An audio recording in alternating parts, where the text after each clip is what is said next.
ये तो ये तो आप बताओगे ना। एक्चुअली 4 होते हैं। हाँ जी। एक अग्रसेन के, एक इसके ब्रह्मा के, एक विष्णु के, नहीं सॉरी शंकर, और एक विश्वकर्मा। कश्यप जो हुए वो किसके हुए? नहीं, कश्यप तो ऋषि थे ना, तो उनके तो बहुत सारे हर वर्ण के वंशज मिलेंगे। नहीं, हमारा कश्यप तो गोत्र जो है, टीचर थे, तो वो गोत्र, पढ़ाते थे जो भी पढ़ने आ जाए। हमारा गोत्र कश्यप है। वो कश्यप, वो एक्चुअली गोत्र का जो सिलसिला शुरू किया था ये बनियों ने शुरू किया था। वही व्यवस्थापक की बात है ना, तो व्यवस्था करने के लिए तो वो कश्यप के पास तो गुरुकुल था, तो उसमें सब पढ़ने जाते थे। अच्छा जी। तो कश्यप जो था आपको ब्राह्मणों में भी मिलेगा, आपको उनमें भी मिलेगा, सब में मिलेगा। मैं चला जाऊंगा है चलो। तो ये कैसे पता लगेगा कि हम किसके वंशज हैं? ये ना 4 में से अपने आप ही अंदाजा लगा सकते हो। एक तो ब्रह्मा के वंशज हो गए, जिनका काम है टीचिंग का, टीचर है जो बनते हैं वो। हाँ जी, हाँ जी। ज्यादातर मतलब गाइड करने, उनका जो काम है वो बेसिकली जो शिक्षा बन गई, जो गुरु ने डिफाइन कर दिया, उसके बाद उसको सिलेबस में कन्वर्ट करके और लोगों को आगे ट्रेन करना। जी मतलब ट्रेनिंग का जो काम था वो ब्रह्मा के वंशजों का था। जी जी।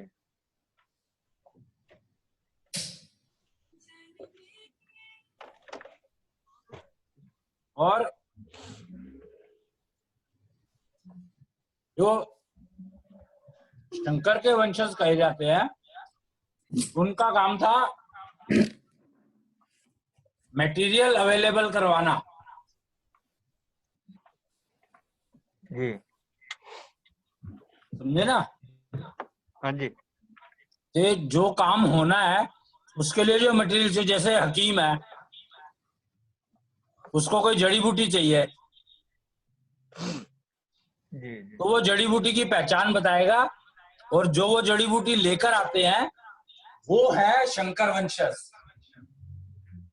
क्योंकि शंकर का काम घूमना ही था, वो घर में तो रहता नहीं था। हाँ जी। तो शंकर वंशज वो होते हैं जो मटेरियल अवेलेबल कराते हैं प्रोडक्शन के लिए, फैक्ट्री के लिए। ओके।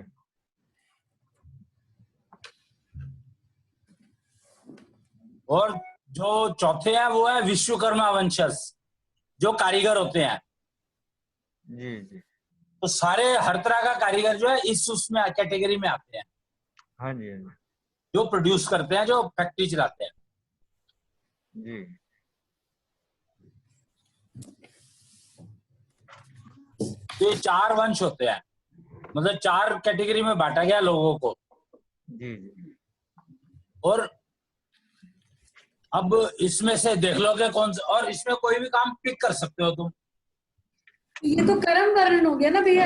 यही मैं भी कल यही बात कह रही थी कि जन्म किसका किसमें हुआ है, उससे ज्यादा इम्पोर्टेंट ये है कि उसका तत्व कॉम्पोजिशन क्या है, वो क्या काम कर सकता है। अच्छा, जो उसका वो जो वंश में पैदा हुआ है, तकरीबन उसकी क्वालिटी तो वहां पे डिफाइन हो ही जाती है ना।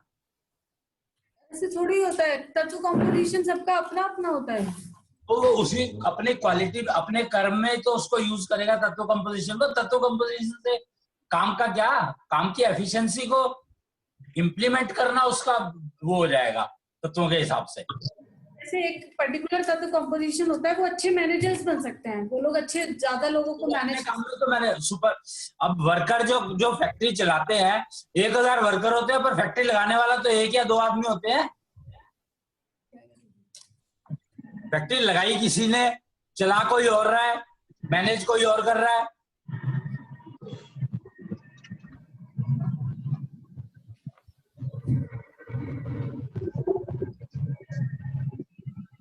ये समझे कि कॉम्पोजिशन मैनेजर बाकी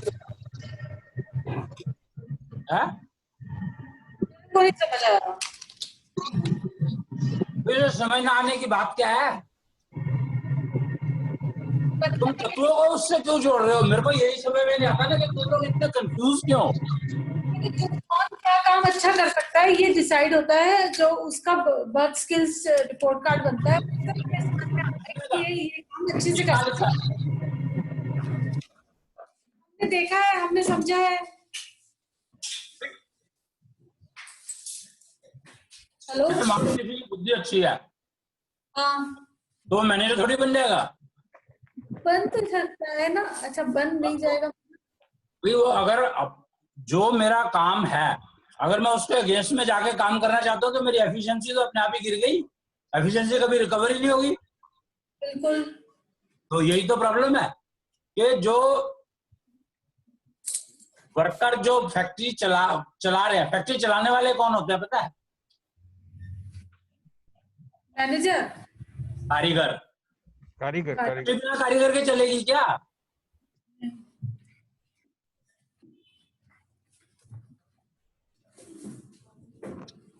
फैक्ट्री कारीगर चलाता है ठीक है। और मैनेजर जो है वो कौन सा सामान आना है कौन सा नहीं आना है उसके लिए लिस्ट बनाता रहता है बैठ के बस। क्या ठीक कम है। हो गया, क्या ज्यादा हो गया और क्या कितना तैयार हो गया उसको आगे भेजना। वो स्टोर मैनेजमेंट है बेसिकली, पर है तो मैनेजमेंट ना। तो जिसका कंपोजिशन मैनेजमेंट वाला है वो मैनेजर बने, जिसका कंपोजिशन कारीगर वाला है वो कारीगर बने। फिर वो काम भी नहीं करेगा। कौन? वो जो तत्व कंपोजिशन से ये थोड़ी डिफाइन होता है कि तेरे को ये काम करना है। यही तो डिफाइन होता है, और क्या होता है? हाँ, किसने कहा? तो क्या डिफाइन होता है? तत्व कंपोजिशन से एफिशिएंसी डिफाइन होती है। भाई तुम्हें डिसीजन तो हर लेवल पे लेना है। तुम ये क्या सोचते हो बुद्धि तत्व वाला मैनेजर ही बनेगा सिर्फ? ये कहाँ लिखा है? तुम समझ तो कुछ भी लो, समझने से क्या होता है?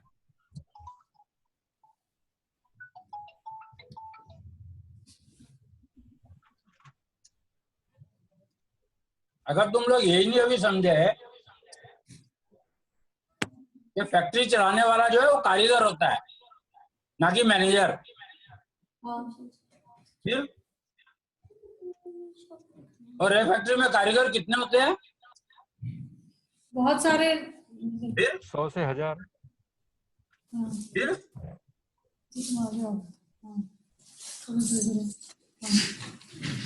फिर उस 19,000 में से जो हर 10, 15, 50 के पीछे या डिपार्टमेंट एक तो या तो अलग अलग बने हैं या फिर 19-50 में से एक बंदा सुपरवाइजर बनता है। तो सुपरवाइजर भी तो मैनेजर ही हुआ। ठीक है। फिर वो मैनेजर थोड़ी हो गया। वो लिमिटेड टू अपना डिपार्टमेंट है, पर दिमाग तो उसको भी चाहिए। फिर काम का तत्व कंपोजिशन में तत्व कंपोजिशन बताता है कि तू ये काम अच्छे से कर सकता है, पर किस लेवल पे कर रहा है, कहां पर कर रहा है, ये थोड़ी डिफाइन करता है। हाँ, वो तो फिर किस्मत से डिसाइड होता है ना कि कौन कहाँ तक पहुंचा।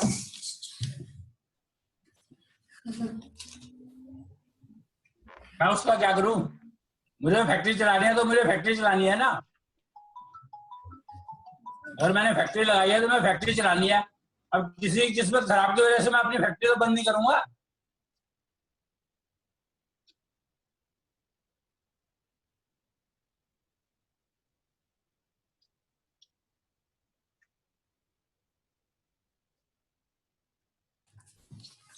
क्या समझे?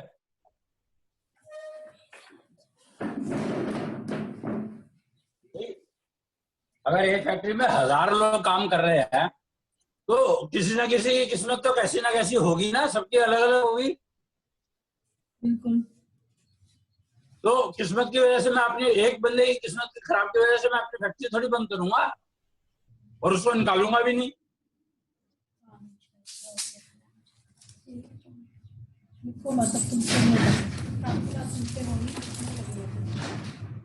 जब मैं उसको निकालूंगा भी नहीं और फैक्ट्री भी बंद नहीं करूंगा तो मेरे को उसके तत्व कॉम्पोजिशन देखकर ही तो समझ आएगा कि भैया इसको ये काम दे दो तो ये बढ़िया कर लेगा,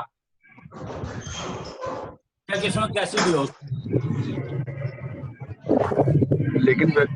लेकिन भैया कौन सा व्यक्ति किस वंशज का है ये कैसे पता लगे? देख लो ना तुम्हें क्या काम करने में इंटरेस्ट आता है, उससे उससे पता पता लगेगा। उससे पता लगेगा कि इस वंशज का है। मतलब एक ही घर में 4 लोग अगर अलग अलग काम करने का इंटरेस्ट रखते हैं तो चारों के वंशज अलग अलग हो गए। क्या अगर एक घर में 4 मेंबर हैं और चारों के नॉर्मली अगर फैमिली ठीक है हाँ तो तकरीबन सबका काम करने का वो एक ही होगा। अच्छा, करने का तरीका अलग हो सकता है, अच्छा लेकिन बेसिक फिलॉसफी एक ही रहेगी।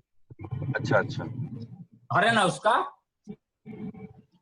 ये बच्चे जो सारे के सारे तो आदमी देखो, अगेन रूल यही है कि क्योंकि फैमिली पुरुष बना रहा है, अब अगर तुम इस रूल को एक्सेप्ट करते हो कि फैमिली पुरुष बनाता है जी, तो उसी पुरुष को जो वो काम कर रहा है वही देखा ना सबने,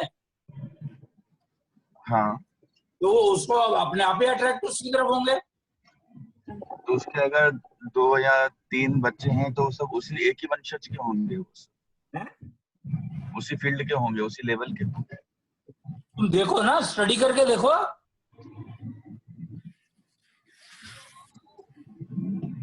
तुम इसको स्टडी करके देखो तो तुम्हें पता लगे। एक्चुअली तो ये जो हजार लोगों के वर्कर की जो फैक्ट्रियां है ना, ये कंसेप्ट तो इम्पोज किया हुआ है, ये कंसेप्ट चलेगा नहीं, ना चलता ना चलेगा।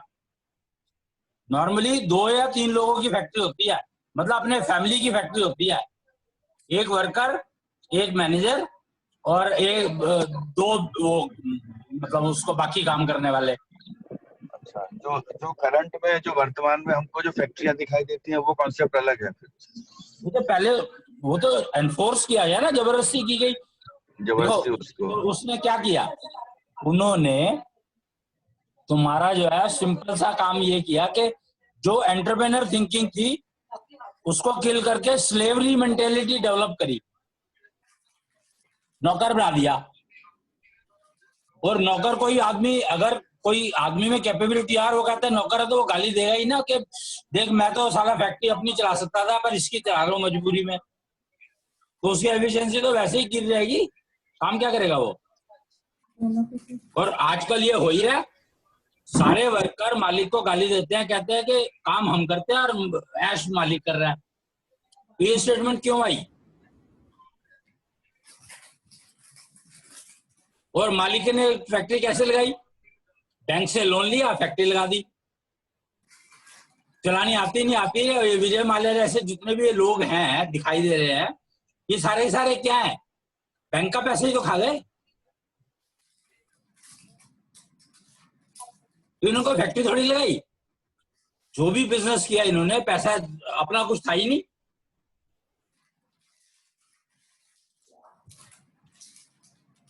सिर्फ चांस की बात है कि उनको नेता ऐसे मिल गए, उससे दोस्ती हो गई, कोई नेता का बच्चा होगा उससे पढ़ा, उसके साथ पढ़ रहा होगा और वो ऐसी कुछ मिल गई उसकी, इसको किस्मत कहते हैं।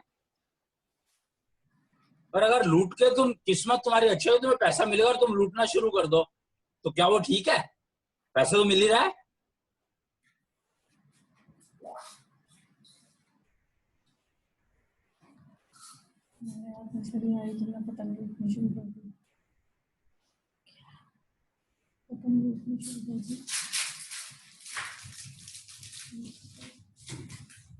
क्या समझे?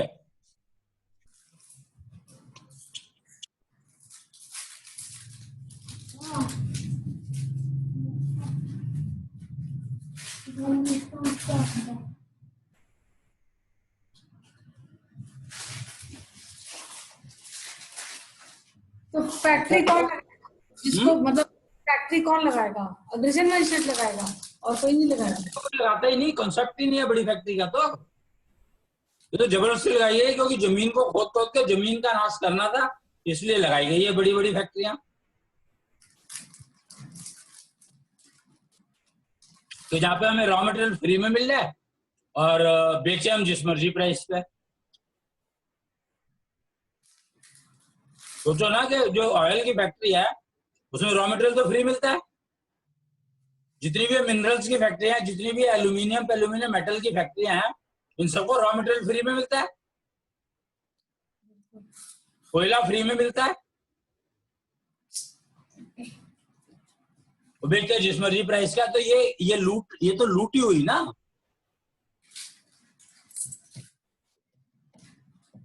समझने की कोशिश तो करो कि लूट में और कमाई में फर्क क्या है। क्या फर्क है? सोचो, लूट का पैसा तुम्हें चैन कभी देगा क्या? लूट के पैसे का और कमाई का असर अलग अलग होगा, इफेक्ट अलग अलग होगा, लेकिन कमाते समय हम ये देख सकते हैं, जज कर सकते हैं कि लूट का पैसा आ रहा है या कमाई का। आपने कहा कि रॉ मटेरियल क्योंकि नेचर से, रॉ मटेरियल तो हमेशा ही फ्री आएगा क्योंकि नेचर से ही आएगा। रॉ मटेरियल तो हमेशा प्रकृति प्रदत्त होगा ना, तो वो हमेशा ही फ्री होगा। क्यों तुम जो एग्रीकल्चर करते हो उसमें बीज कहाँ से आता है? बीज पैदा करते हो ना तुम।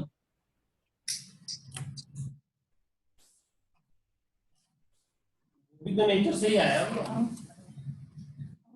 वो। पर तुमने जो है, एक बात, कोयला जो है, कोयला कैसे आता है? कोयले में और एग्रीकल्चर में फर्क करना आता है क्या? तुम लोग समझते हो इस फर्क को या नहीं? एग्रीकल्चर तो हम डालते हैं सीड्स और फिर हम उगाते हैं उसमें। क्या? एग्रीकल्चर में तो हम डालते हैं सीड्स, उसमें बीज, और फिर हम पानी देके हम देखभाल करके उगाते हैं उन्हें।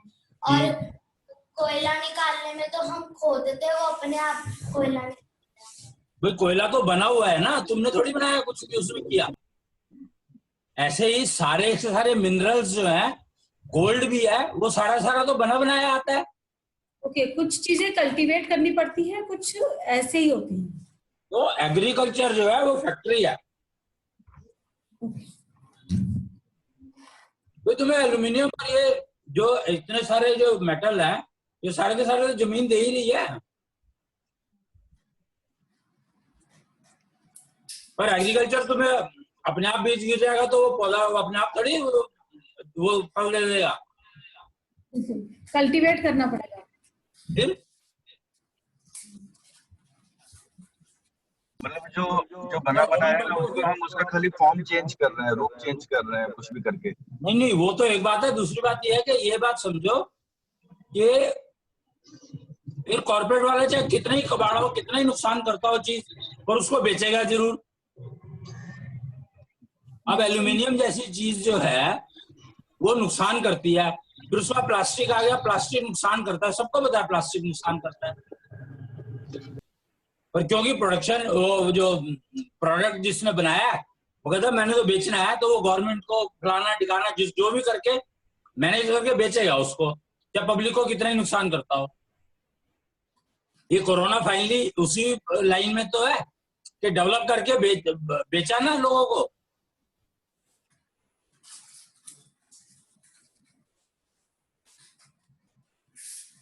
एक्चुअली स्पीकिंग साइंस के नाम पे यही किया गया है।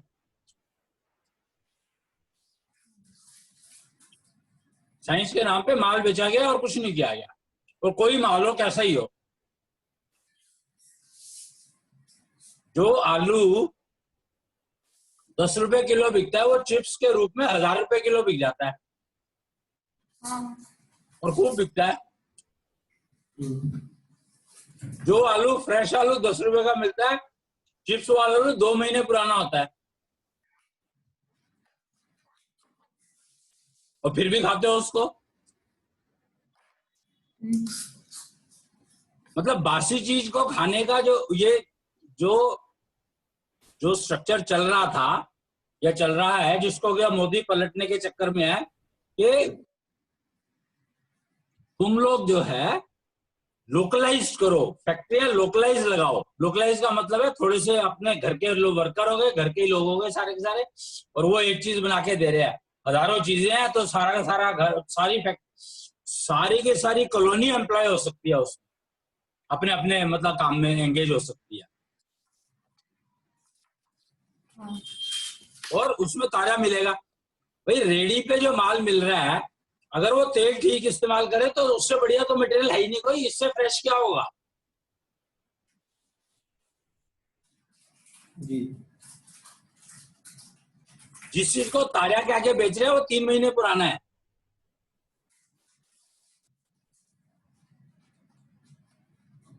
दूध भी जो हम रोज पीते हैं वो 2 दिन पुराना तो डेफिनेटली है।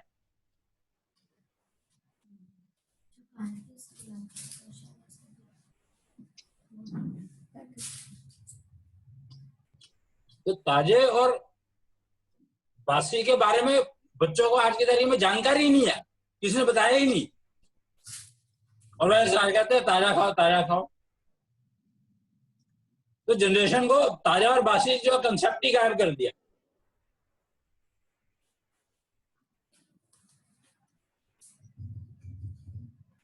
तो ये किसने किया?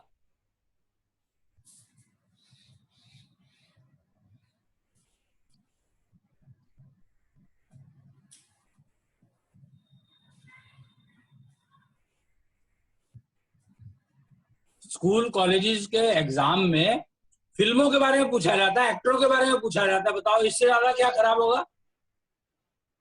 लेटेस्ट ट्रेंड है ये। तो सोचो क्या सीखेंगे बच्चे।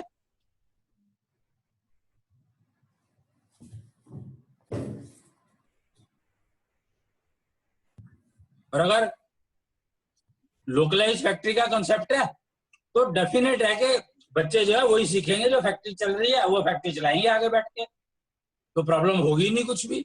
और ट्रेनिंग की ट्रेनिंग हो गई, एजुकेशन में पैसा बर्बाद नहीं करना पड़ेगा, और प्राइमरी एजुकेशन सबको लेनी है वो ले लो, वो फ्री मिलती है, गवर्नमेंट फ्री देती है, कोई भी ले सकता है। प्राइमरी एजुकेशन में है ही क्या।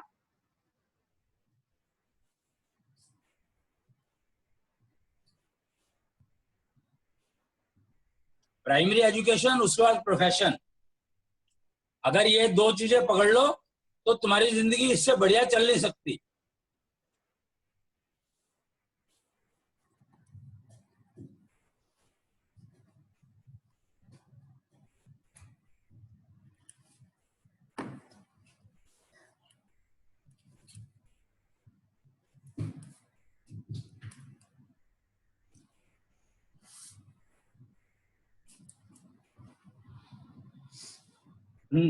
क्या समझ आई?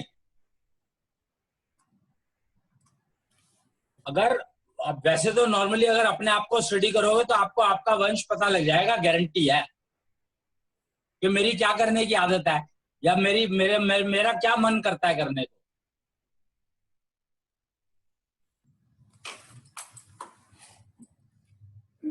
सबको पता लग जाएगा। और वैसे देखा जाए तो हर आदमी चारों वंशों के काम करता ही है।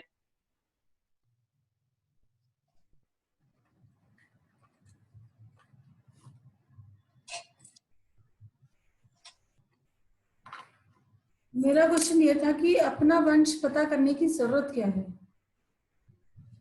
उससे एक हेल्प मिलती है कि तुम्हारा जो प्रोफेशन है एक्चुअली मोर और लेस वंश से ही डिफाइन होता है। अभी तो आपने कहा फैक्ट्री सब लगा सकते हैं। तो लगाते हैं ना, पर लूट के लगा रहे हो, या अपने पैसे से लगा रहे हो, या अपने उससे लगा रहे हो, या तुम प्रकृति का नुकसान करके फैक्ट्री लगा रहे हो, या एग्रीकल्चर की फैक्ट्री लगा रहे हो, उस पे भी तो वो उसी पे तो डिपेंड करता है। फैक्ट्री तो कोई भी लगा सकता है, चाहे नुकसान हो या फायदा हो, चलानी आती हो ना आती हो। तो चलानी किसे आती है? चलानी किसे आती है? जो लगाता है, कारीगर। फैक्ट्री तो कारीगर के अलावा कोई चला ही नहीं सकता। तो इतनी सी बात समझो कि कारीगर के बिना तुम फैक्ट्री चला सकते हो क्या? कोई भी फैक्ट्री चलती है क्या बिना कारीगर के? लेकिन कारीगर को एक मैनेजर तो चाहिए। क्यों चाहिए? अगर छोटी सी फैक्ट्री लगानी है तो सारे मैनेज अपने आप करेगा, चाहिए ही नहीं। तुम स्मॉल स्केल, वही तो कह रहा हूं ना कि एक लोकलाइज या अपनी यूनिट को समझ के देखो कि मैं घर में फैक्ट्री लगा रहा हूं, पापड़ बनाने वाले हैं, ये जो अचार बनाने वाले हैं, इनको क्या मैनेजर चाहिए होता है? तो बेचेगा कौन? देखिए, मार्केट में अपने आप बिकता है। भाई कॉलोनी में 4 लोग अगर अचार बना रहे हैं और 50,000 लोगों की कॉलोनी है, तो उन 4 लोगों का कोई ना कोई अचार बिकेगा ही ना, जब 4 ही बनाने वाले हैं तो।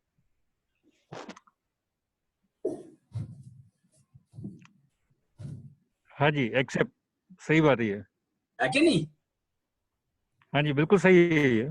लोकल का सिस्टम यही था, पहले यही था कि गांव देखो तुम, गांव में किसान जो होते थे वो 50 होते थे, और एक बनिया होता था दुकान खोल के बैठा था, जो अपनी पंसारी की दुकान खोल के बैठा था, एक लोहार होता था, एक कारपेंटर होता था, एक नाई होता था, और एक मंदिर होता था। एक कुम्हार होता था, कुम्हार। तो अब सोचो कि सारे प्रोफेशन आ गए कि नहीं आ गए एक गांव में, और वो गांव के ऊपर डिपेंडेंट होते थे सारे के सारे।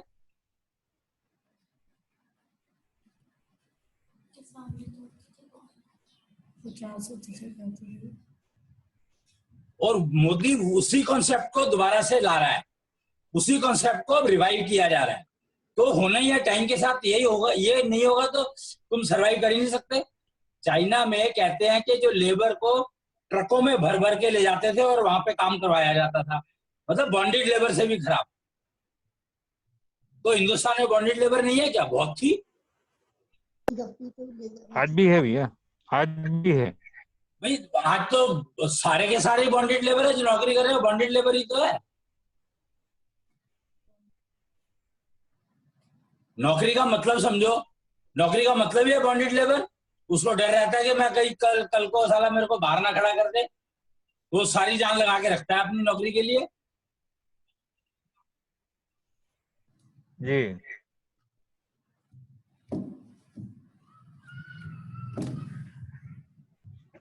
तो ये शहर की तरफ दौड़ लगाई किसने?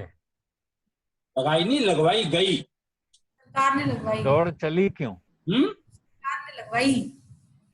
वो इसलिए लगी कि गांवों में काम ही सरकार बंद कर दिया। फिर तेरे को ना वहां जाना है, अमेरिका चला पढ़ाई में, जो थोड़ा सा ठीक बच्चा हुआ उसको अमेरिका भेज दिया।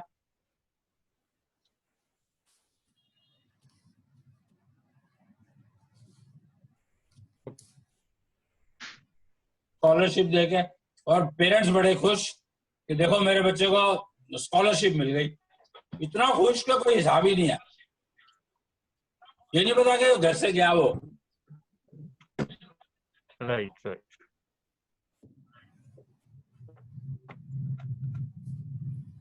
गांव में स्कूल खोले और बैंक खोले, उससे दौड़ लगवाई। फिर उन्होंने बैंक खोले और स्कूल खोले ना, तो उससे तो जो भी किया, पर समझना तो हमें चाहिए था।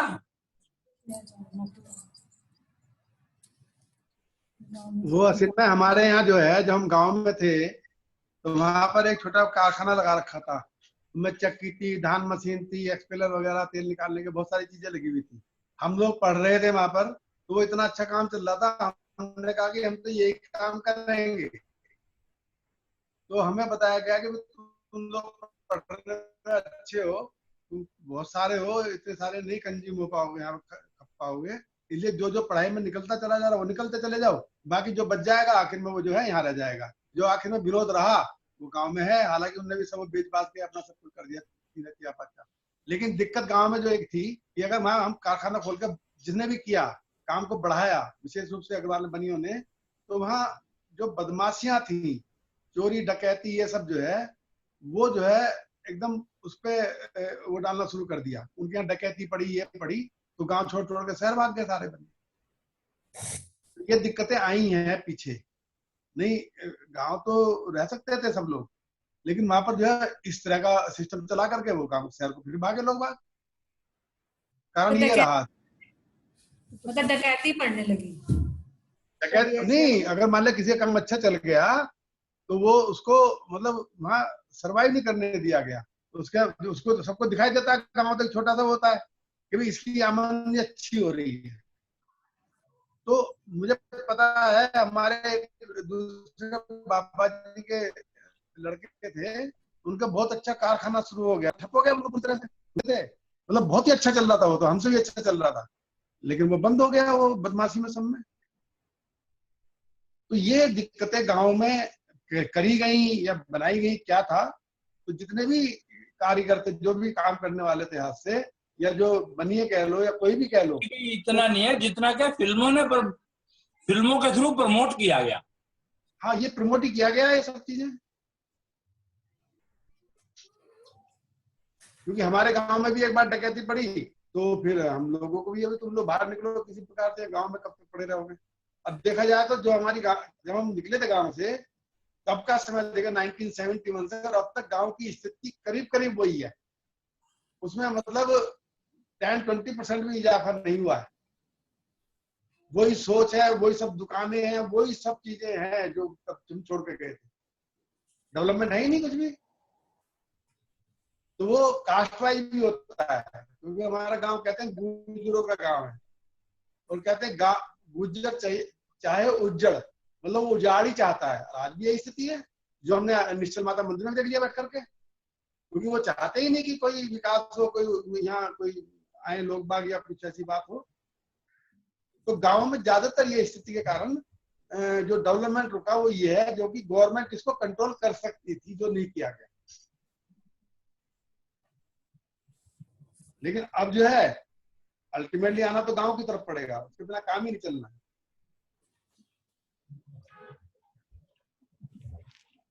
क्योंकि जब मैं जाता था तो मैंने देखा विनोद के पास 2 गायें थी, और उसके बाद 3 बीघे जमीन है, थोड़ी एक छोटी सी दुकान है उसकी। मैंने कहा इतने चीज से 2 गाय से उससे करके एक परिवार इतना बढ़िया पल सकता है, उसको जरूरत ही नहीं किसी और दूसरी चीज की। मैं देखता था उसकी गाय का दूध निकालना, उसका मट्ठा बनाना, घी बनाना, खेतों में अपना गेहूं बो लेना, दाल बो लेना, बांटा भी जाता है, लोगों को बांटा भी जाता है। बांटा जाता था, वो मट्ठा सबको बांटता रहता था, लोग आते थे सुबह गाँव में, उसका वो चलता था।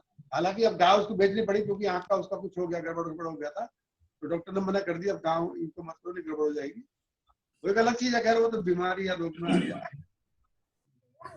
तो इसलिए कोई बहुत बड़ी बात नहीं है गांव को इंडिपेंडेंट बनाना। मोदी जी इसी चीज को पकड़ रहे हैं कि बिल्कुल गांव इंटैक्ट हो सकता है, इंडिपेंडेंटली खा सकता है, पी सकता है, उसको कोई दिक्कत नहीं होने वाली,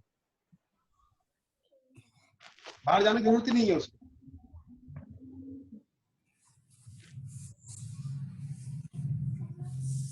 वाटर सप्लाई के लिए हैंडपंप इतना बढ़िया पानी है, और खेती के लिए, सिंचाई के लिए बहुत पानी है, और सब खेत हैं अच्छे खासे, वो हैं, कोई दिक्कत ही नहीं है। सड़कें भी अब तो अच्छी हो गई है गाँव में, आवागमन का बसें बहुत चलने लगी हैं, कोई वो भी दिक्कत नहीं है। बस ये है कि जैसे क्रॉसिंग भी एक छोटा गांव हो गया, एक छोटा गांव ये हमारा अम्बाला का परशुराम नगर हो गया। गांव तो एक किसी भी लोकलाइज्ड एरिया को हम एक एरिया को कह सकते हैं कि ये गांव है। गांव कहने की जरूरत क्या है भाई, जगह तो जगह ही है यार, उसको नाम गांव और शहर दे दिया ना, पर जरूर थोड़े नाम तो सबके गांवों के अपने अपने नाम है। तो राज्य कह लो उसको, नहीं क्रॉसिंग में तो आप कह सकते हैं कहीं का ईंट कहीं का रोड़ा, भानुमति ने मत जोड़ा। लेकिन गांव में तो हर एक कोई एक दूसरे को जानता है। अगर निकलते थे वहां तो कोई बुजुर्ग जाता था, ताऊ जी नमस्ते, चाचा जी नमस्ते। इंटीग्रेशन ऑफ द सोसाइटी तो समझोगे, इंटीग्रेशन ऑफ द सोसाइटी तो काम आती है। हाँ, अगर कोई लड़की बहन हमारी बाहर निकल जाती थी, तो गांव का गुर्जर कोई भी जा रहा है तो उसको डांट देता था, चल घर चल काम मुझे बाहर, ये कहते थे। ये हालत थी गांव की, हिम्मत नहीं पड़ती थी किसी कुछ कहने की, चल रहा था सब।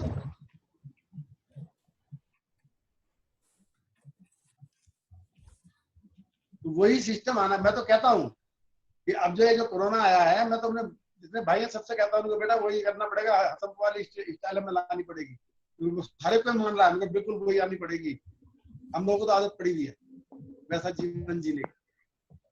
भाई जब राजकीय व्यवस्था जो है राम राज्य वाली, और इंटर राज्य व्यवस्था है वो कृष्ण राज्य वाली अप्लाई होगी, तो वो चीजें अपने आप आ जाएंगी, अपने आप आएंगी एकदम। उसे अप्लाई करेगा कौन? है अप्लाई करेगा कौन? नहीं करेगी।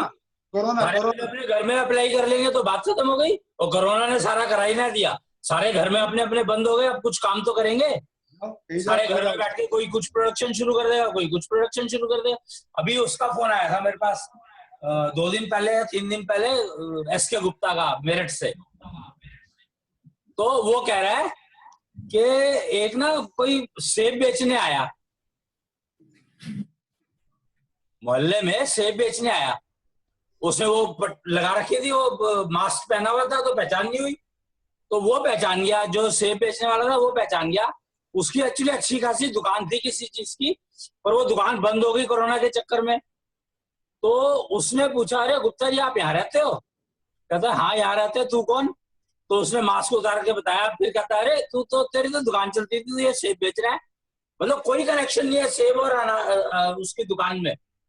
वो दुकान किसी को, कोई वो मेरे ख्याल से क्या बेचा करता था, वो हार्डवेयर या कुछ का सामान बेचा करता था, पर्दे वर्दे बेचा करता था। और कहाँ वो सेब बेचने लग गया, वो भी गली गली में।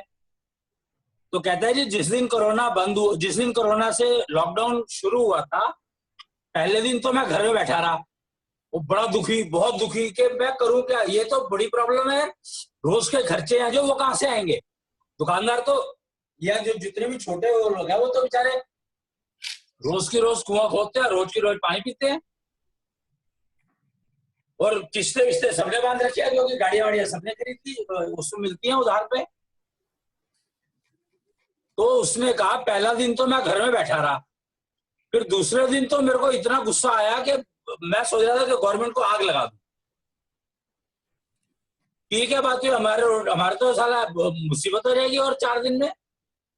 तो उसने कहा कि कोई फायदा नहीं है, पहले ये सोचा जाए कि मैं अब क्या कर सकता हूँ। बाजार में कभी एक किलो सेब बेचने का तो कभी सोचा ही नहीं था। कहता जी मुझे समझ में आया, मैंने एक गाड़ी उठाई और मैं सीधा सब्जी मंडी पहुंच गया, 5 किलो सेब ले लिए मैंने, और उसको गली में बेचने की थोड़ी सी प्रैक्टिस करी, थोड़ा सा वो किया, और थोड़ा सा अपने आप को तैयार किया कि यार क्या है, जो और भी तो बेच रहा है तो तू ही बेच लेगा। तो वो जाता है और उसके 5 किलो सेब बिक जाता है, उसको 150 रुपया मिलता है प्रॉफिट का।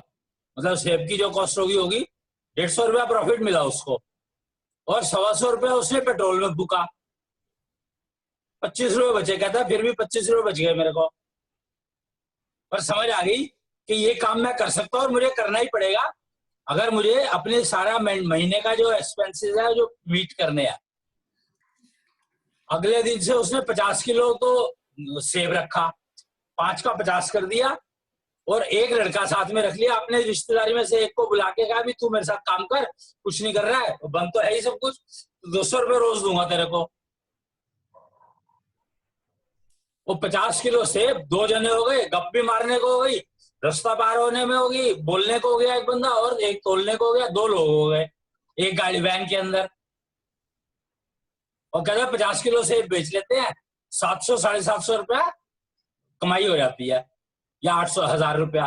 200 रुपया इसको देता हूँ, 100 रुपया पेट्रोल का देता हूँ, तो भी मेरे हाथ में 750 रुपया आ जाते हैं, जो कि मेरे को ठीक है कि मैं जब दुकान पे होता था मैं 2000 रुपये कमा लेता था, पर मेरे जो खर्चे हैं वो मैं इस टाइम पे जो खर्चे हैं वो मैं 750 में मैनेज आराम से कर सकता हूँ, और फिर भी बच जाते हैं 100 रुपये सारे खर्चे करने के बाद। तो उसने क्या किया, दिमागी तो लगाया, उसने काम बदल लिया। और तो सारे घर में अगर हम बैठे हैं और हमें पता है कि कहीं से और से कुछ नहीं आना है, तो कुछ ना कुछ काम तो शुरू करेंगे ही। तो अम्बाला में भी किया लोगों ने, जैसे स्टेशनरी की दुकान है, किसी भी चीज की दुकान है, उन्होंने बाहर एक टेबल लगाई, उस पर सब्जी रख के बेचनी शुरू कर दी। अब मुझे पता है कि ये सब्जी बेच रहा है, लेकिन इसकी स्टेशनरी की दुकान है, मैंने उससे कहा भाई रजिस्टर दे दे, उसने वो भी दे दिया। तो उनकी एक तरह से दुकानें भी चलती रही और वो साथ साथ सब्जी भी बेचते रहे या फ्रूट्स बेच रहे हैं कुछ ना कुछ। इसीलिए तो कोरोना फेल हो गया हिंदुस्तान में। हिंदुस्तान में कोरोना फेल क्यों हुआ? दिमाग चलता है सबका कि तूने कहा सब्जी भी ले ले और रजिस्टर भी ले ले, तो तेरा दिमाग चला ना। सबने दुकान ही स्टेशनरी की है, मुझे तो पता है ना कि ये तो पहले रजिस्टर बेचता था, अभी भी मिलेगा इसके यहाँ। ये अपूर्वा से हम बैनर बनवाते थे ना, उसका एक बार आया ऐसी ये बेचने का, ये जो है मास्क वगैरह का, तो मैंने पूछा कि ये काम कर दिया शुरू? उन्होंने कहा हाँ अंकल जी ये काम भी शुरू कर दिया मैंने। भाई आप ये सोचो कि साले मास्क बनते नहीं थे इंडिया में, 1 करोड़ मास्क रोज बन रहे हैं आज की तारीख में। सैनिटाइजर वगैरह काम शुरू कर दिया उन्होंने भी। भाई 1 करोड़ मास्क रोज बन रहे हैं, रोज, जहां एक नहीं बनता था। अब तो एक्सपोर्ट करने शुरू कर देंगे ये। फैक्ट्रियां लग गई ना, परमानेंट सेट हो गई है फैक्ट्रियां। भारत में तो खपत ही इतनी है ना, भारत में तो कितनी खपत है, बहुत तो ज्यादा। मार्केट ही सबसे बड़ी इंडिया है। अगर इंडिया अपनी मार्केट को ही पूरा कर ले तो बाहर वाले तो वैसे ही मर जाएंगे सारे के सारे। भारत में तो रुमाल बांध काम चलाने लोग। मास्क खरीद 5-5 रुपए के मिल रहे हैं यहाँ, लेकिन अगर नहीं है तो रुमाल ही बांध लिया। बहुत खरीद रहे हैं। अल्टरनेट भाई वो तो मोदी ने बताया ही ना कि अगर ऐसे नहीं तो रुमाल भी बांध सकते हो, तो लोगों ने कहा ले ये तो बहुत आसान हो गया। पुराने कपड़ा फटा कपड़ा ले बांध लिया। रुमाल का कॉन्सेप्ट इंडिया में है ही पहले से ही है इंडिया का। पूरब में चले जाओ तो वहां तो गमछा हमेशा डाले रखते हैं, गमछा। पूरब में तो पूरा कानपुर के उधर। सीधी सी बात एक ही है कि अगर तुम वो तत्वों की जो बात करते हो ना तुम, तो तत्वों की बात यही है कि सबके दिमाग, अगर जिसका दिमाग काम करता है वो कोई ना कोई जुगाड़ रिप्लेसमेंट तैयार कर लेगा। पर रिप्लेसमेंट की जरूरत हर किसी को थोड़ी है, जिसको जरूरत है वही तो। हाँ नेचुरली जिसको जरूरत है वही करेगा, बाकी क्या करके करेंगे। मैंने कहा सबको करने की हो रही है। जो 2 रोटी खानी है तो पड़ोसी को देख के 4 थोड़ी खा लेगी। वैसे खा भी सकती है। ये जो 5 रुपए वाला मास्क आप बता रहे हैं ना माला में बिक रहे हैं, वो तुषार 2.5 रुपए बेच रहा है। कोई डिमांड हो तो बताइएगा, पार्सल लगवा दूंगा। तो वही बेच शुरू। हम 5 में खरीद के लाए थे, 5-5 रुपए के डिस्पोजेबल मास्क खरीद के। नहीं वो 2.5 रुपए बेच रहा है, 250 के 100 पीस। 100 पीस? हाँ मैं बताऊंगी यहाँ पे जो बेच रहा है, अगर उसको इंटरेस्ट होगा तो मैं। नहीं तो वहां भी फैक्ट्री लगी हुई है, वहां भी थोक में मिल जाता होगा उस रेट में। अब आप फुटकर बता रहे हो ना, 1-1, 2-2, 4-4। हाँ हम तो दुकान से लाए थे तो 5 रुपए। तो फैक्ट्री लगने से वो चीज 2.5 रुपए की आ गई मार्केट में, होलसेल में। भाई मैं तो तुम देखो ना कि मैं ये बात जानता हूँ, आज से 4 साल पहले जब मैं मार्केट गया था तो एक इलेक्ट्रिकल वाला है, उससे हम सामान खरीदा करते थे। तो उसने कहा जी, ऐसी बात हो जाती थी, उससे गपशप हो जाती थोड़ी सी। उसने कहा जी आप लोग अंदाजा नहीं लगा सकते कि मोदी ने क्या किया है।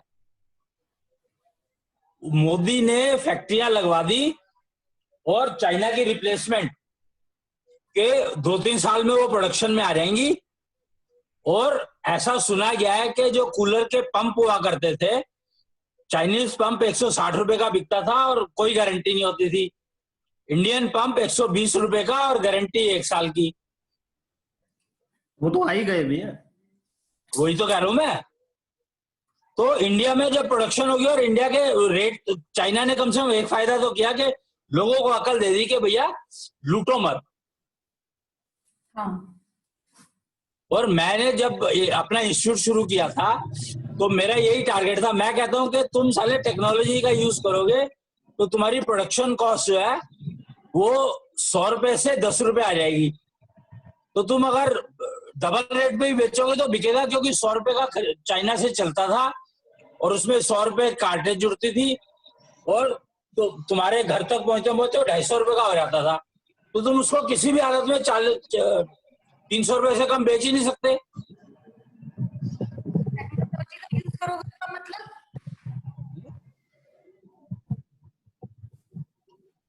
क्या कह रहे हो? आपने कहा कि तुम अगर टेक्नोलॉजी का यूज करोगे तो तुम कम में प्रोड्यूस कर सकते हो कॉस्ट। टेक्नोलॉजी का यूज करोगे का क्या मतलब है? और जो टेक्नोलॉजी आप, अरे जो इलेक्ट्रॉनिक्स की फैक्ट्रियां थी ना, मैं तो इलेक्ट्रॉनिक्स से कनेक्टेड था, तो इलेक्ट्रॉनिक्स की फैक्ट्रियां थी जो उनको बना प्रोडक्शन कॉस्ट जो है वो अपनी प्रोडक्शन जब करते थे पहले, जो रोते हैं ना इंडस्ट्रियलिस्ट स्मॉल स्केल वाले, पहले वो प्रोडक्शन करते थे तो इंडियन प्रोडक्ट, इंडियन प्रोडक्ट जो बनता था उसकी कॉस्ट आती थी 400 रुपए, ठीक और है, चाइना के प्रोडक्ट की कॉस्ट आती थी 250 रुपए। ठीक है, तो सारे मैन्युफैक्चरर जो है ट्रेडर बन गए, हाँ, चाइना से इंपोर्ट करना शुरू कर दिया। ठीक तो है, चाइना जो 100 रुपए में 20 रुपए कमा रहा है, ठीक है, तो चाइना को कितना पैसा हो गया? नेचुरली यही तो हुआ पूरे तो विश्व में, और तो इंडिया का नुकसान क्या हुआ? प्रोडक्शन खत्म हो गया यहाँ पे, और वही प्रोडक्ट अवेलेबल होगा जो चाइना अवेलेबल कराएगा, और सस्ता हो गया, यहाँ सस्ता हो गया, नो डाउट। प्रोडक्ट सस्ता भी हुआ ना। तो बिल्कुल, मैन्युफैक्चरर कहता है कि मैं मैन्युफैक्चरिंग करूंगा, 400 रुपए की कॉस्ट पड़ेगी मेरे को, और मैं साला बेचूंगा कितने में उसको, और चाइना का आधे में अवेलेबल है, तो मेरा खरीदेगा कौन? बिल्कुल ठीक। तो मैंने उनको कहा कि तुम अपने प्रोडक्ट को इस टेक्नोलॉजी में सिखाता हूं तुम्हें, और इस पे शिफ्ट कर लो, ऐसी टेक्नोलॉजी होती है ना। तो वो प्रोडक्ट की जो कॉस्ट चाइना को आती है वही कॉस्ट तुम्हें आएगी। ओके, ठीक है, ठीक है, तो तुम्हें 80 रुपए का प्रोडक्ट अब कॉस्ट कर रहा है, बल्कि तुम्हें 60 रुपए का कर रहा है, क्योंकि तुम नेगोशिएट अच्छा कर सकते हो, देसी दिमाग है।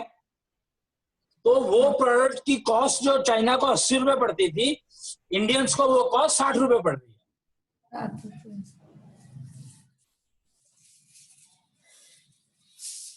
तो वो 200-150 रुपए का बेच दिया उसने, 60 रुपए की चीज 150 में बिक रही है। अब इतना मार्जिन हो गया, और क्या चाहिए? बच्चे की जान लोगे, 100% से भी ज्यादा मार्जिन हो गया। तू तो और कंट्रोल तुम्हारे हाथ में है सारा का सारा, तो तुम गारंटी वारंटी जो चाहो दे दो।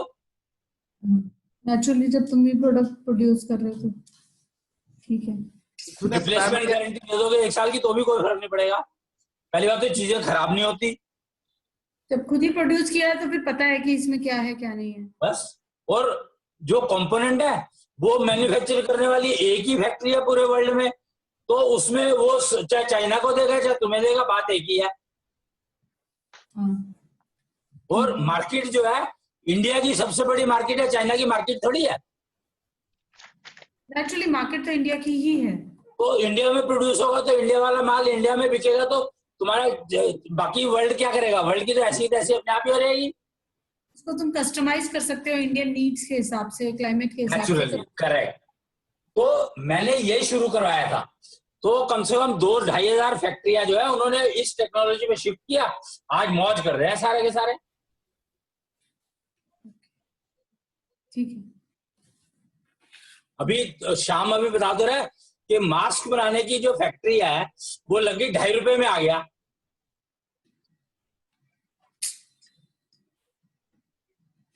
₹2.5 तो मतलब रिटेल अपना होलसेल में आ गया। प्रोडक्शन कॉस्ट तो ₹1.20 की आ गई।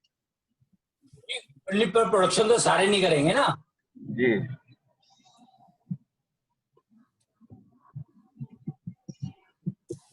जो चीज 25 रुपए की बिक रही है और वो 2.5 रुपए की अगर आ गई है, और रिटेल में 5 रुपए की आएगी, इससे ज्यादा थोड़ी आएगी,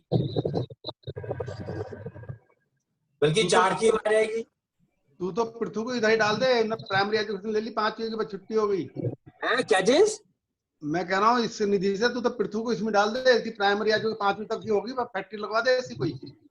तो एडमिशन दिला रखा है एम्बेडेड टेक्नोलॉजी में, एडमिशन कराया हुआ है, जो वो ट्रेनिंग चलती रही है उसकी, तो एडमिशन कराया। जो आदमी 1000 रुपए की चीज बना के बेच सकता है, उसको 2 रुपए की क्यों बनवाएंगे? ये तो हमारा दिमाग है ना, हम किससे क्या करवा सकते हैं, ये तो हमारा फायदा ही क्या हुआ। इससे करवा लो।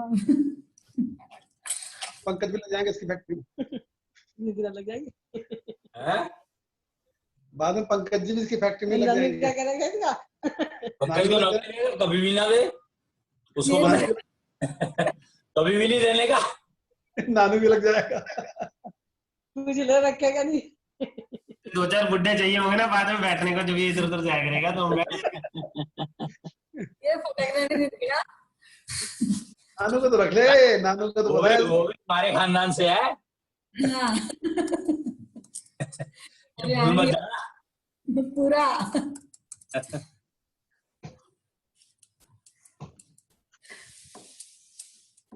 नहीं, इधर को आना ही पड़ेगा, पूरे वर्ल्ड को, इंडिया को नहीं, पूरे वर्ल्ड को इधर को ही आना पड़ेगा, नहीं तो चल ही नहीं सकता। नहीं तो वर्ल्ड चल ही नहीं सकता, क्योंकि दिमाग ही नहीं है किसी।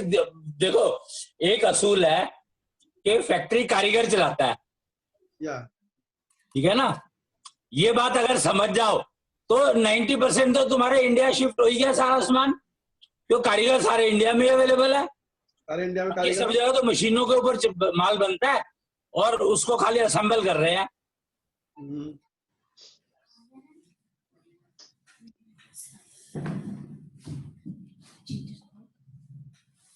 भाई पूरी ड्राइंग का इंस्ट्रूमेंट्स होते हैं वो सारी रुड़की ने कैप्चर कर रखा है, पूरे विदेश तक जाते हैं वहां पर इंस्ट्रूमेंट, घर घर बनते हैं, घर घर लगी हुई है तो मशीनें छोटी छोटी सी, क्या क्या घर घर लगी हुई है, जो ड्राइंग इंस्ट्रूमेंट्स बनते हैं। हाँ, वो सब वही बनते हैं, प्रिसाइज जितने भी इंस्ट्रूमेंट होते हैं सब रुड़की में बनते हैं। और मैं वही तो कह रहा हूँ कि हिंदुस्तान में जो है, हिंदुस्तान की मिट्टी ऐसी है, वातावरण ऐसा है कि ये दिमाग को चालू रखता है, पर वो उल्टे कामों में रखता है, उसको सीधे कामों में कर लो।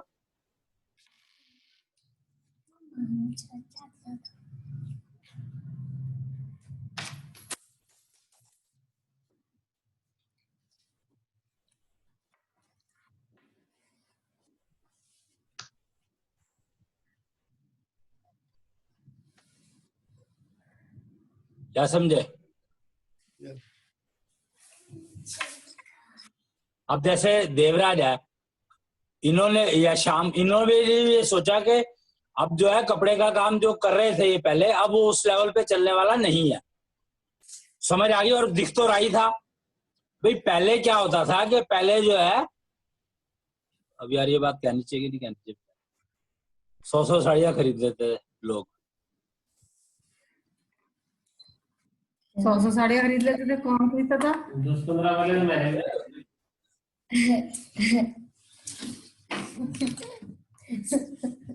100 टी शर्ट नहीं खरीदते थे।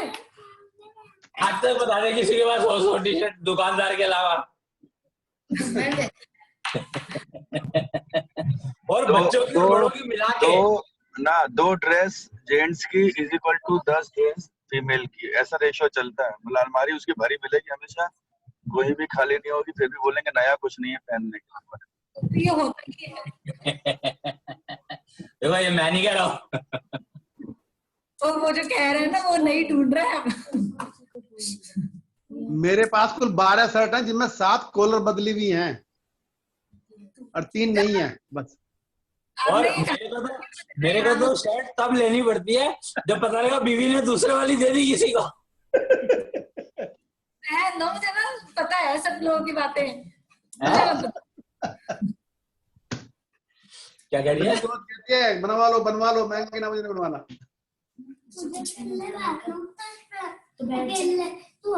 वो बर्तन वाला आया था, उसको दे दी।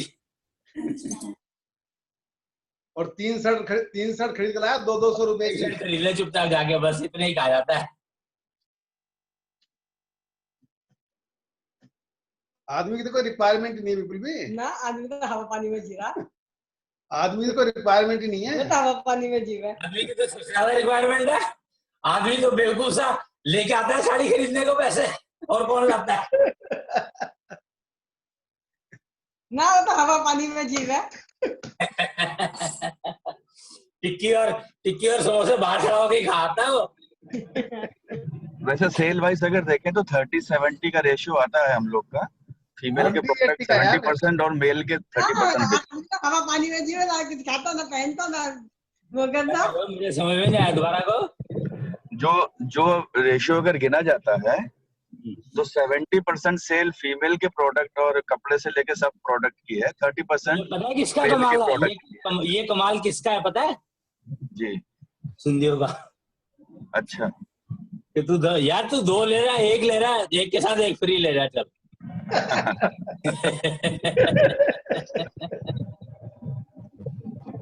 तुम्हें पता नहीं है कि एक्चुअली जो सिंध जो इलाका था ना, वो इंटरफेस था बिटवीन थोड़े से जंगली और थोड़े से सभ्य प्राणियों को, दोनों को समझता था वो।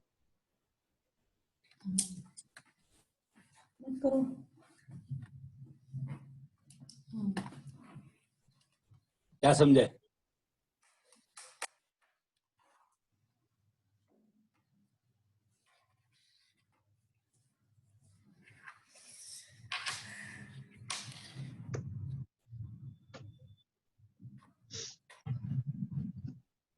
और तकरीबन तकरीबन हर जगह पे देख लो, जहां पर भी जो स्मॉल स्केल इंडस्ट्री अगर बची है इंडिया में ज्यादातर, तो वो इनके उस पे ही बची है।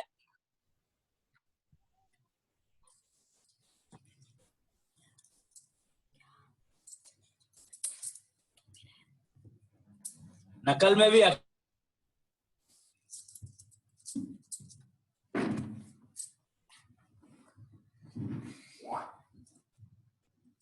वो थोड़ा बहुत उसमें मॉडिफिकेशन करके, और जो इंडिया सेल्फ सपोर्ट बना रहा उसमें इनका बहुत बड़ा रोल है।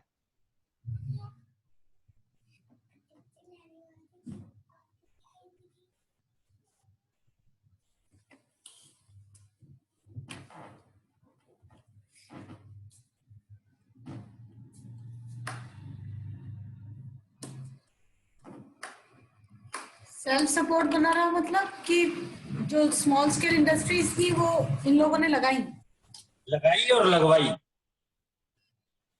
अच्छा, जैसे पापड़ अभी की अभी अभी शाम वगैरह क्या कर रहे थे कि भाई चल ठीक है, तू बना बना के दे जा, हम बेच ले। ये कपड़ा वगैरह कुछ भी। ओहो, कपड़ा तो तेरे को शाम का एग्जांपल दिया, तूने कपड़ा पकड़ लिया, but I am talking about everything. Machines. Sindhis ने कहा कि तुम प्रोड्यूस कर लो छोटे छोटे यूनिट्स में या जैसे भी, हम उसको नहीं, बेच। अगर प्रोडक्शन में भी कोई दिक्कत आ रही है तो मुझे बताओ, मैं तुम्हारी वो उसमेमें डिजाइनिंग में कुछ हेल्प करनी है, कुछ करनी है तो वो भी कर देते थे, मतलब हर तरह से।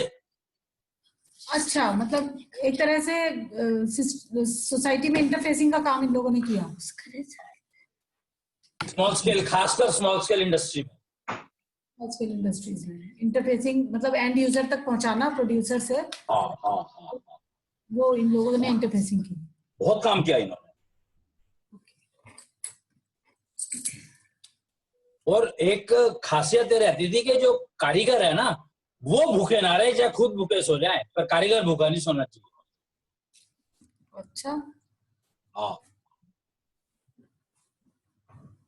मैंने अपने पापा को देखा हुआ है, ये सब घर पे काम करते थे। मैंने बहुत सारे प्रोडक्शन उन्होंने घर पे बनाए, मैंने देखे थे। होता ही है भाई, डिजाइन अपने घर में तैयार कर लिया और उसको फिर प्रोड्यूस करने के लिए, अच्छा तू बना सकता है। अगर मैंने देखा मैं 1000 पीस बेच सकता हूँ पर मैं बना नहीं सकता, तो पड़ोसी को कह दिया तुम बना के दे दो।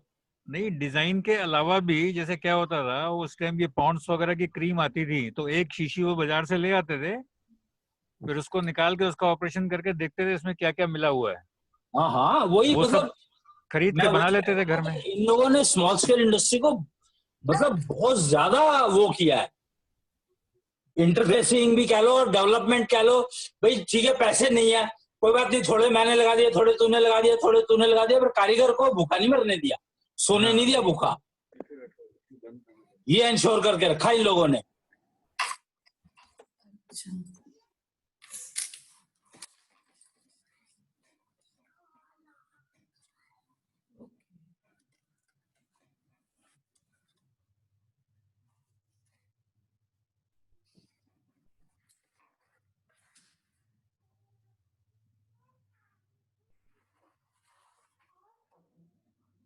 क्योंकि अल्टीमेटली फैक्ट्री जो है कारीगर ही चलाता है और कोई नहीं चला सकता।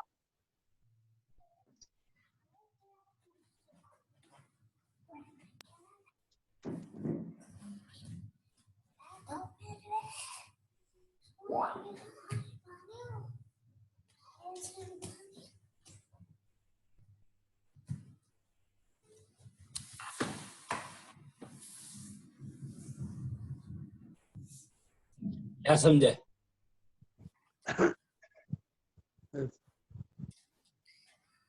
हम ये समझे कि अपने वंश को हम और कि हम किस वंश का जन्म हुआ है, और उसके अकॉर्डिंग काम नॉर्मली जो तुम प्रोफेशन चुनते हो ना, वो वंश पे डिपेंडेंट होता है।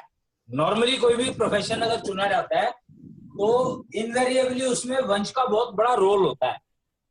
भैया अग्रसेन वेंचर्स तो मोस्टली कंप्यूटर इंजीनियरिंग को चुनते हैं और आईटी इंजीनियर्स बन के नॉर्मली फॉरेन में या गुड़गांव बेंगलोर में बैठते हैं।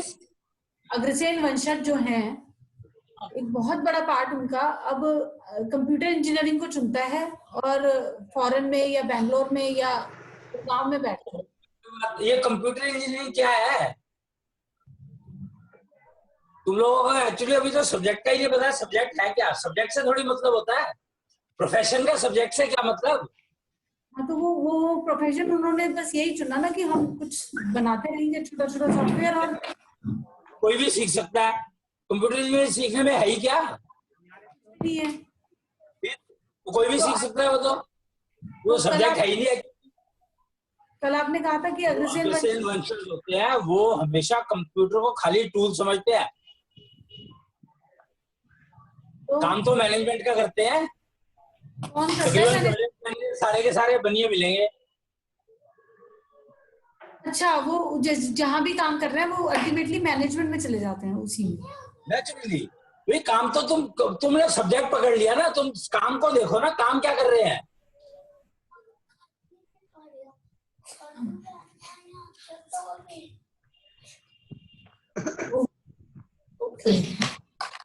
तो फिर उनका दिमाग चलता रहेगा कि अपनी फैक्ट्री कैसे लगाएं।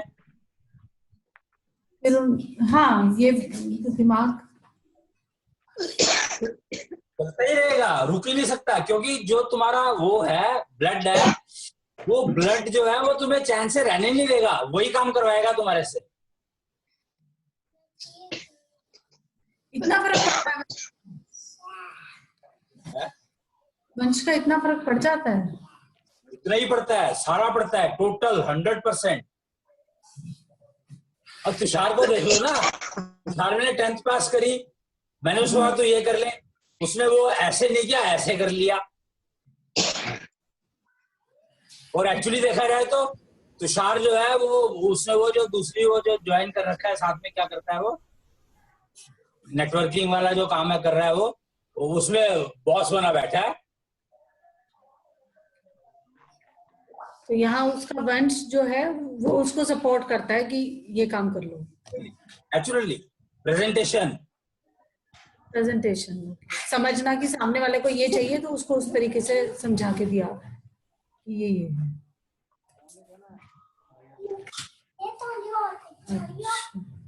वंश का वो ब्लड और फिर एलिमेंट्स कंपोजिशन। ओके, तो इसका मतलब अभी तक जो हम तत्व कंपोजिशन समझते थे उसमें एक और हमें जोड़ लेना चाहिए, वो है कि कौन से तो गलत समझो। प्रोफेशन तो वंश से ही डिफाइन होता है, तत्व कंपोजिशन से वे ऑफ एग्जीक्यूशन होता है, तरीका करने का काम।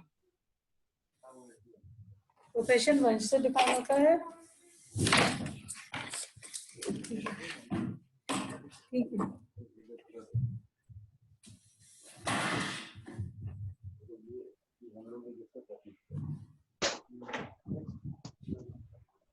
क्योंकि वो घर में जो है देखता है कि पिताजी क्या कर रहे हैं। अब इनके यहाँ पे, देवराज के यहाँ पे या शाम के यहाँ पे सारे के सारे कपड़े में घुस गए थे, और आज की तारीख में कोई भी कपड़े में बिल्कुल मतलब एक आधी कोई रह गया, शिफ्ट कर रहे हैं सारे के सारे। अच्छा, वो तो फिर शिफ्ट कर ही जाएंगे क्योंकि इनका वंश से इनको सपोर्ट करता है, क्योंकि ये तो सोसाइटी की नब्ज समझेंगे कि ये प्रोडक्ट चाहिए, शिफ्ट करेंगे। तो इसी को कहते हैं समय के साथ बदलना।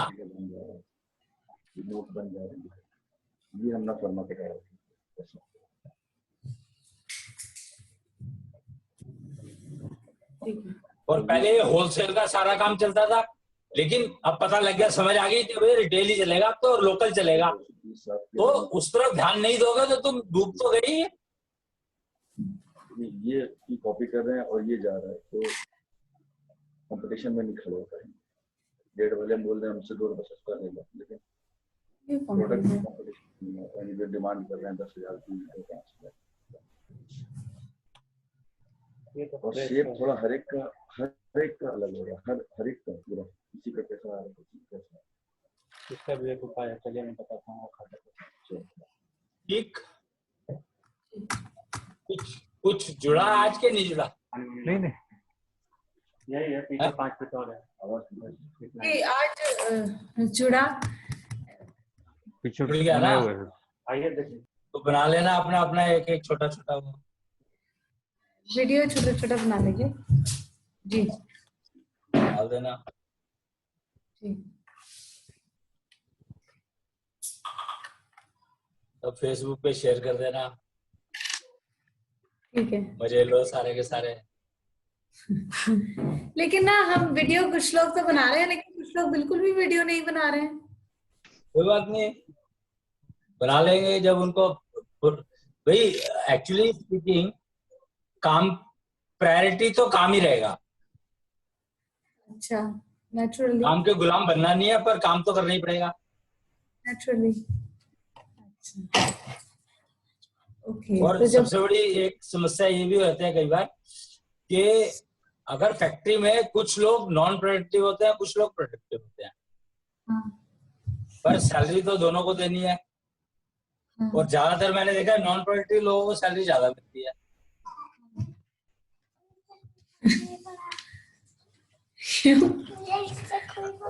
रूल है कुछ, एमडी ने बैठा होगा ना, क्योंकि उसके बाप ने फैक्ट्री लगाई थी, तो उसको सैलरी जो है लाखों में मिलेगी, चाहे आता हो या ना आता हो कुछ।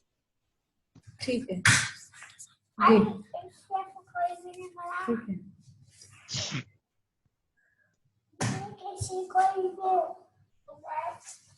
जैसे इस समय हम लोग मार्केट में घूम रहे हैं, खातों में घूम रहे हैं, लेकिन अपना मीटिंग तो ज्वाइन कर ही रहे हैं ना। और क्या, अब जो रात को घर पहुंचेंगे तो फिर वो वीडियो बनाने का टाइम नहीं मिलता, बाकी तो सब हो ही जाता है। आप रोज मार्केट में घूमते हैं? नहीं, बिना मार्केट में कैसे काम करेगा? मास्क की मैन्युफैक्चरिंग है और ये सब चीजें हैं, सैनिटाइजर लेके आओ, मशीन लेके आओ, गन मशीन लेके आओ, थर्मामीटर पैक करवाओ, सब काम तो चालू ही है ना लॉकडाउन में भी। अच्छा। पूरा तुषार का काम पूरा 100% चालू था पूरे लॉकडाउन में। उसने एक दिन सुबह 8 बजे जाता, रात को 1 बजे 12 बजे आता। अच्छा। तो उसमें हम लोग भी कुछ न कुछ हाथ बटा देते। सपोर्ट कर देते हैं। कोई चॉइस नहीं है ना जी। मतलब सब कह रहे थे कि घर पे क्या कर रहे हो, वो तो सुबह 8 बजे निकल जाते हैं, धीरज तुषार रात में 1 बजे तक आते हैं, सप्लाई करके इधर करके उधर करके। लॉकडाउन में कोई जा ही नहीं पा रहा था, कर्फ्यू पास था सबके पास। तो मोदी जी ने कहा था ना कि अवसर ढूंढो, आपदा में भी अवसर ढूंढो, तो तुषार ने ढूंढ लिया। हम लोग फिर उसको पीछे लग गए। हम लोग का कपड़ा बाजार बंद था, एंट्री नहीं थी। वही तो बोल रहे थे अभी भैया कि तुषार ने अवसर ढूंढ लिया, भाई ये काम कर सकते हैं हम लोग, सैनिटाइजर और मास्क वगैरह बेचेंगे। जो सोसाइटी की डिमांड है इस समय, उसी को समझ के उसको वो अवेलेबल कराया। और हम लोग के पास क्योंकि चॉइस नहीं थी, मार्केट के लॉक लगे हुए थे, ताले बंद थे, तो हम लोग भी उसके साथ लगे, चलो हम लोग भी ये कर लेते थोड़ा बहुत। होता ही है ना, यही तो गेम है, और क्या गेम है। जी। और जिसके पास, जिसको नहीं करना उसके लिए लॉकडाउन था, वो तो बोला क्या करेंगे, घर पे बैठे रहो, आराम करो। आराम तो कोई भी नहीं कर रहा था। अच्छा, आराम कोई नहीं कर रहा था, क्यों? सारे वर्क फ्रॉम होम कर रहे थे। जिसका पॉसिबल था वो सारे तो वर्क फ्रॉम होम कर ही रहे थे। सारे नौकरी वाले लगे हुए थे काम पे, जो कर सकते थे। हाँ, तकरीबन सारे ही कर सकते थे भाई। जी। उन्होंने तो नॉर्मल से ज्यादा ही काम किया इन दिनों में, पंकज जी ने। यही है, सबने ज्यादा किया काम, क्योंकि वो जो तनख्वाह दे रहा है वो कहता है वर्क फ्रॉम, तुम घर में तो बैठे हो, तनख्वाह नहीं दूंगा। घर में भी झाड़ू पोछा का काम भी हो गया और ऑफिस का काम भी है। धीरज को 2 महीने का सैलरी नहीं मिली ना, घर पे बैठा था, तो वो तुषार के साथ ज्वाइन हो गया 2 महीने। फिर कोई सैलरी नहीं मिल रही है, जिसको जो काम नहीं कर रहा है उसको सैलरी। हाँ, उसको लगा दिया फिर। अच्छी बात है, बल्कि इस काम में तो एक्सपेंशन जितना चाहे उतना हो जाता है। हाँ। मुझे ठीक है।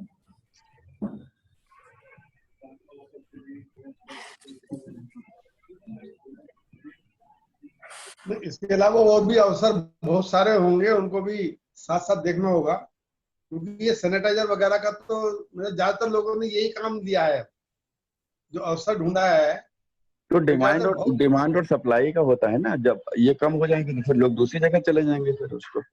हाँ, तो साथ साथ और भी तो जैसे जैसे भाई इस समय खाली खाना और सैनिटाइजिंग का जरूरी था तो लोग उसी में लग गए लोग फिर। सर अवसर एक्चुअली बहुत है। तो सैनिटाइजर की प्रॉब्लम क्या है कि उसमें एक बड़ी फैक्ट्री चाहिए जो केमिकल सप्लाई करे। हाँ जी, हाँ जी। फिर पैकेजिंग है, उसके अलावा तो है ही कुछ नहीं ना। और जो मास्क बनाने वाले थे उनकी मशीनें लग गई, वो भी चाइना से आके यहाँ पे प्रोडक्शन चालू हो गया सबका, मंगा के लोगों ने मशीन चाइना से मंगा के यहाँ प्रोडक्शन चालू कर दिया और इतना बन गया कि बाहर भेजने की जरूरत आ गई। इसको अब इंडिया से बाहर भेजो, भारत से बाहर भेजो।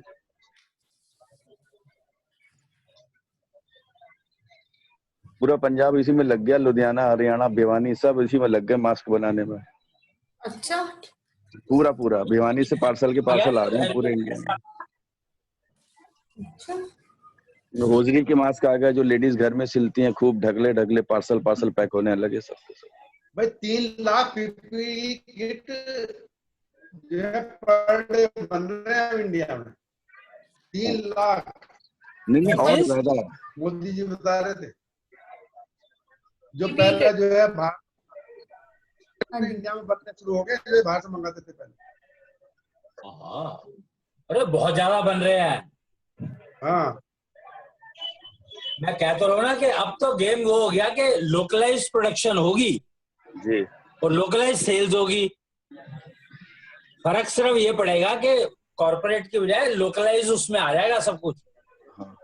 और कपड़े से रिलेटेड भैया इतना प्रोडक्शन हो गया यहाँ पे, मतलब पंजाब से लेके सूरत तक, कि इतना हो गया कि लोग बोले भाई टी शर्ट बनाने वाले सब यही बनाने लगे, मास्क और किट वगैरह। अब तो ये हो रहा है कि वहाँ मौतें ज्यादा हो विदेशों में तो कफन बना के यहाँ से भेजें सब लोग।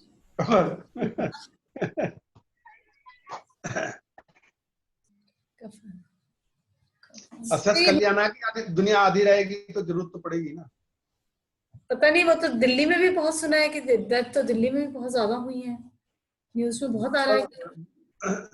वहां पर कहा तो है भी लेकर के चला जा रहा है ना कि फैलाया जाए इसको, तो तुम क्या कर लोगे फिर? अभी भी ये टारगेट है कि चलाना है, इसलिए तो लोग मर गए और कितने मारे। निजामुद्दीन वाला केस होता पुराना केस है, अब तो जमात वाला तो बहुत पुराना केस हो गया ना, 1.5 महीना हो गया उस बात को। वो बात यहाँ पे सिर्फ जमात की नहीं है ना।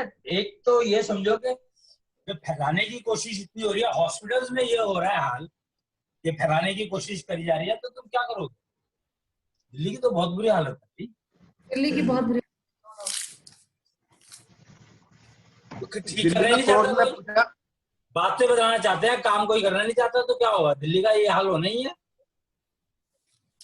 कल दिल्ली में कोर्ट ने पूछा कि ये बॉडी जो है 5-5, 6-6 दिन क्यों पड़ी रहती हैं, तो इन्होंने जवाब दिया है सरकार ने कि जब कोई मर जाता है तो वो कोई घर वाले उठा के ले जाते, क्योंकि अब हम जब बॉडी मर जाती है उसके बाद टेस्ट नहीं कर रहे हैं, तो वो कह रहे हैं कि हो सकता कोरोना से मरा हो ये, तो इसलिए जो है इसलिए लोग भाग जाते हैं, करो, इसलिए पड़ी हुई है 5-5, 6 दिन तो बॉडी, उनको ढूंढते घर वालों को, वो मना कर देते हम ले जा रहे हैं।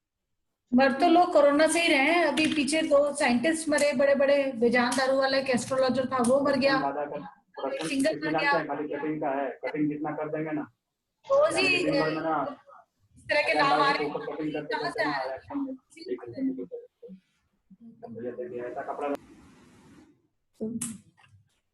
अब देखो कहाँ तक जाता है।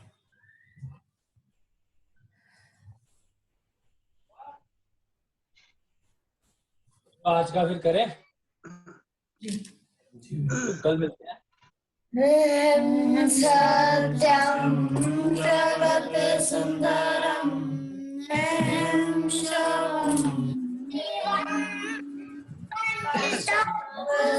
सत्यम पंचारक सत्यम योग योगा सत्यम कृष्णा आत्मा सत्यम सत्यम जगत सुंदरम शिवम पंचतत्व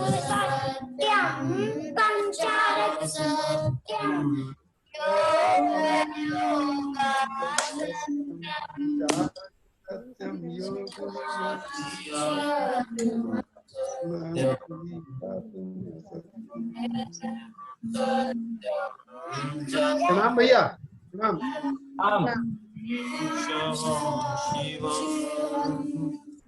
पंचतत्व सत्यम पंचारक सत्यम योग सत्यम कृष्णा शिवात्मा सत्यम।